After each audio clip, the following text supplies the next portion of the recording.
পটুয়াখালীকে বলা হয় তরমুজের রাজধানী। পটুয়াখালী জেলায় মাটি এবং আবহাওয়া তরমুজ চাষের জন্য উপযোগী থাকায় প্রতি বছর এখানে তরমুজ চাষে আগ্রহ প্রকাশ করছেন কৃষক। পটুয়াখালী গত বছরের চেয়ে এবছর কিন্তু কয়েক লক্ষ হেক্টর জমিতে তরমুজ চাষে আবাদ বেড়েছে। বর্তমানে পটুয়াখালীতে 8.5 লক্ষ হেক্টর জমিতে কিন্তু তরমুজ চাষ হয়েছে, যা লক্ষ্যমাত্রা ছাড়িয়েছে কয়েক হাজার টনে। তবে কৃষি সম্প্রসারণ অধিদপ্তরের তথ্য অনুযায়ী পটুয়াখালীতে 8.5 লক্ষ মেট্রিক টন তরমুজ এবার উৎপাদিত হবে, যার বিক্রি মূল্য হবে প্রায় 3,000 কোটি টাকা। এই যে তরমুজের একটি ক্ষেত্র রয়েছে, এই তরমুজ চাষি আগাম কিন্তু তরমুজ চাষ করেছেন এবং উনি সফলতা পেয়েছেন।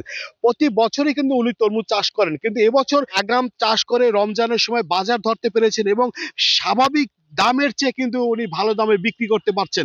তবে উনি আশা করছেন যে কয়েক লক্ষ টাকা লাভবান হবে। তরমুজ দিয়ে কতটা লাভবান হচ্ছেন স্বাভাবিক ফসলের চেয়ে? জি, এবছর আমার এই আগাম জাতের এই জাতের তরমুজটা লাগানে খুবই আগের চেয়ে ভালো।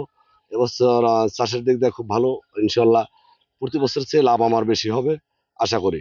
আবহাওয়ার গতিতে ভালো, স্বাস্থ্য একটু যতই হলো আর একটু ভালো হইতে, আবহাওয়া যদি প্রকুলে থাকতে।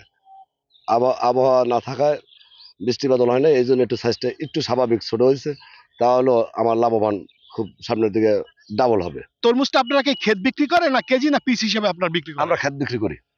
আচ্ছা, আপনার এই ক্ষেত্রে কত টাকা বিক্রি করেছে এবং কত টাকা আপনি? আমি আরতে পাঠাইছি 4 গাড়ি প্লাস, এক খন্ড বেশি 7,50,000, আর বাকিটা রয়ে গেছে। কত টাকা আপনার ব্যবসা হতে পারে? আমার 19 লাখ টাকা খরচ হয়েছে।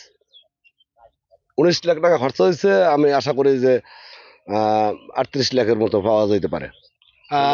যেমনটি শুনলেন, আসলে তরমুজ চাষি, আসলে আমরা তরমুজকে পটুয়াখালী জেলায় সোনা বলা হয় কেন? সোনা বলা হয় এই কারণে যে এই যে আমরা কৃষক মাঠে যে 19 লক্ষ টাকা চাষ করে যে তরমুজ চাষ করছেন, উনি কিন্তু এখানে 38 লক্ষ টাকা বেচার কথা বলেছেন।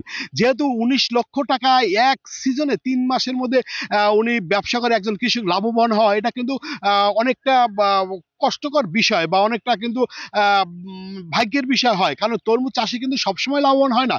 অনেক সময় বর্ষা বা আবহাওয়া যদি অনুকূলে থাকে তাহলে তরমুজ চাষি সে লাভবানটা, সে লাভের মুখটা দেখতে পারে। যদি আবহাওয়া অনুকূলে না থাকায়, যদি বৃষ্টি হয়, যদি শিলা বৃষ্টি হয়, তাহলে হয়তো তরমুজটা অনেক ফেটে যায়, তরমুজ নষ্ট হয়ে যায়। সেক্ষেত্রে কৃষক কিন্তু অনেকটাই ক্ষতি সাধন হতে পারে। তবে এবছর আবহাওয়া এবং মাটি অনুকূলে থাকায় পটুয়াখালীতে প্রচুর পরিমাণ কৃষক কিন্তু তরমুজে লাভবান হচ্ছে।